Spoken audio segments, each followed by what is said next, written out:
Hello everyone, welcome to science and mathematics world. I am Kaushlendra Khare और आज की इस वीडियो में मैं आपके लिए लाया हूँ मेटल एंड नॉन मेटल्स के कुछ इम्पॉर्टेंट कॉन्सेप्ट्स को, जो कि कुछ एक्सेप्शंस होती हैं मेटल्स और नॉन मेटल्स में, जिनमें बच्चे हमेशा कंफ्यूज हो जाते हैं और वो एक्सेप्शंस कई बार एग्ज़ाम में पूछ लिए जाते हैं। और तो चलिए देख लेते हैं हम जल्दी से कि कुछ important exceptions in metal and non metals. तो इसमें लिखा हुआ है कि all metal except mercury exist as solid at room temperature.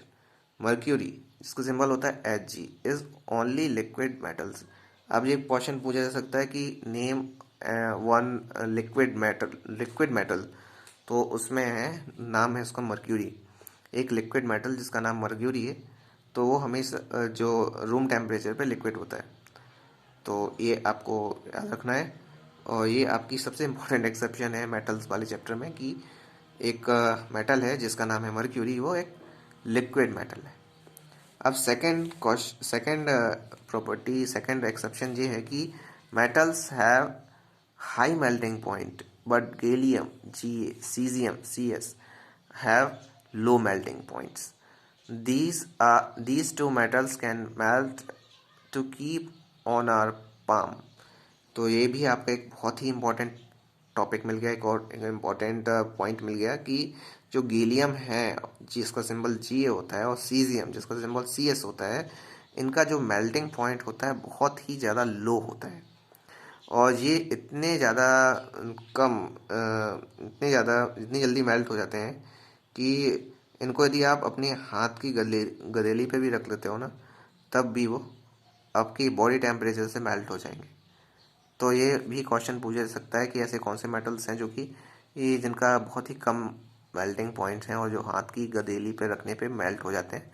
तो उसका आंसर है गैलियम एंड सीसियम। अब बढ़ते हैं हम नेक्स्ट क्वेश्चन की तरफ कि iodine is a non metal but is lustrous. अब कोई भी नॉन मेटल होता है वो लस्चरस नहीं होता है, मतलब उसकी सरफेस चमकदार नहीं होती। लेकिन आयोडीन जिसका सिंबल होता है आई, और एक नॉन मेटल है लेकिन वो लस्चरस है, चमकदार होता है उसकी सरफेस। अब हम और देख लेते हैं आगे के एक्सेप्शंस में। कार्बन कार्बन भी एक नॉन मेटल है जो कि अलग अलग फॉर्म्स में मिलता है हमें, और हर फॉर्म उसका जो कहलाता है उसको हम एलोट्रॉप्स बोलते हैं, allotropes of carbon. Diamond diamond भी कार्बन का एलोट्रॉप होता है। वो हार्डेस्ट सब्सटेंस है पूरी नेचर का, और उसका हाई मेल्टिंग पॉइंट होता है और बॉइलिंग पॉइंट भी होता है।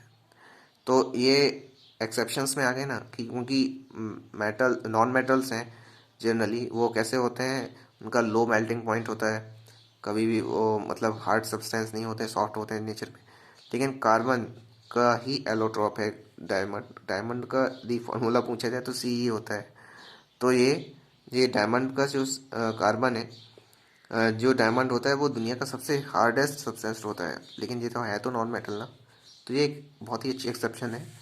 और एक और एक्सेप्शन है कार्बन को लेके कि graphite is another allotrope of carbon is a good conductor of electricity. Generally जो नॉन मेटल्स होते हैं वो बैड कंडक्टर होते हैं इलेक्ट्रिसिटी के, इलेक्ट्रिसिटी उनमें से पास नहीं हो सकती।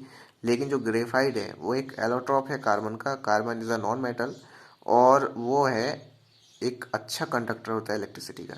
अब आप कहेंगे ग्रेफाइट मिलेगा कहाँ? ग्रेफाइट जो होता है आपकी पेंसिल जो होती है ना उसमें मिल जाएगा। पेंसिल की जो लीड होती है वो ग्रेफाइट की बनती है। आप ग्रेफाइट की आप उसकी एक लीड निकाल सकें तो, और उसे आप इलेक्ट्रिसिटी उसमें यदि पास कराते हैं, आप जनरली एक छोटे से वायर से कनेक्ट करके एक बल्ब छोटा सा कनेक्ट कर दें, तो आप देख लेंगे कि उसमें से इलेक्ट्रिसिटी पास होती है, बल्ब जल जाएगा। तो graphite is another allotrope of carbon is a good conductor of electricity. ये एक अनदर एक्सेप्शन है। अब बढ़ते हैं आगे की एक्सेप्शंस की तरफ। इसमें लिखा हुआ है एल्कलाई मेटल। एल्कलाई मेटल्स क्या होते हैं? एल्कलाई मेटल्स वो होते हैं जिनको थोड़ा सा भी पानी मिलाने पे वो बेस में कन्वर्ट हो जाते हैं, तो उन्हें हम एल्कलाई मेटल्स बोलते हैं। इसमें एग्जांपल आता है लिथियम, ये सोडियम, और के पोटेशियम का।